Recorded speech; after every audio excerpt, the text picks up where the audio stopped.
Assalamualaikum warahmatullahi wabarakatuh.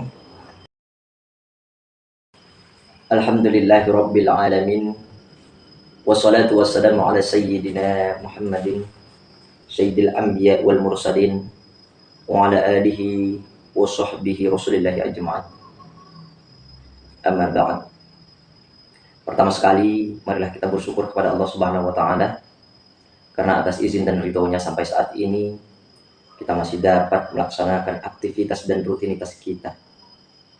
Salawat dan salam kita hadiahkan kepada Rasulullah Sallallahu Alaihi Wasallam dengan mengucapkan Allahumma sholli ala Sayyidina Muhammad wa ala ali Sayyidina Muhammad.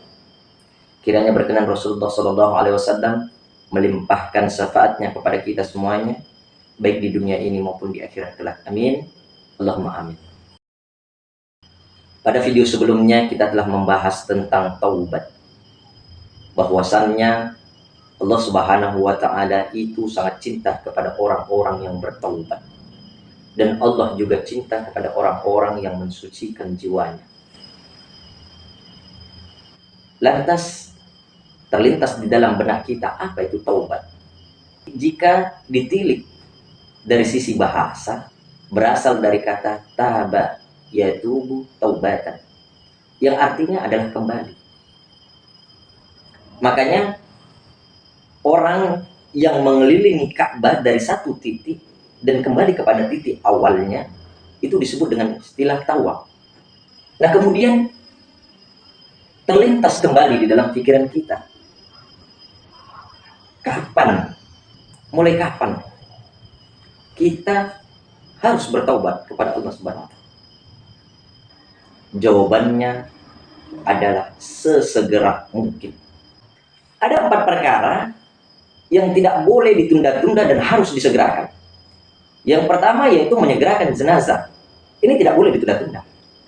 Yang kedua, membayar hutang. Sebab membayar hutang ini apabila kita telah mampu dan kita tunda, nanti esok, lusa, biasanya alamat hutang itu tidak akan terbayar. Yang ketiga, menikahkan atau mengawinkan anak perempuan kita yang sudah balik apabila dia meminta untuk menikah. Sebab kalau tidak kita kawinkan, alamat dia akan kawin sendiri. Ini akan menjadi repot bagi kita. Dan yang keempat, yaitu taubat. Taubat ini tidak boleh ditunda-tunda. Sebab kita tidak tahu sampai mana masa hidup kita. Sebab kita tidak bisa menjamin nanti, esok, lusa, atau sekian tahun lagi kita masih tetap ada dan tetap hidup. Itulah sebabnya taubat ini tidak boleh ditunda-tunda. Dan memang harus disegerakan. Tapi belakangan muncul ketakutan-ketakutan dan keresahan-keresahan di dalam hati kita. Kalau saya bertaubat hari ini, maka saya tidak bisa melakukan ini, saya tidak bisa melakukan itu. Seakan taubat menjadi sosok yang menakutkan bagi diri kita. Seakan taubat membatasi aktivitas dan ruang gerak kita. Ini tidaklah benar. Rasulullah SAW bersabda, "Ittaqillaha haitsu ma kunta, wa atbi'as sayyi'atil hasanata tamhuha, wa khaliqin nas bi khuluqin hasan." Bertakwalah kamu kepada Allah Subhanahu wa taala dan iringilah perbuatan burukmu itu dengan perbuatan baikmu. Karena sesungguhnya perbuatan baik akan menghapuskan perbuatan buruk. Dan berakhlak mulialah kamu kepada sesama manusia.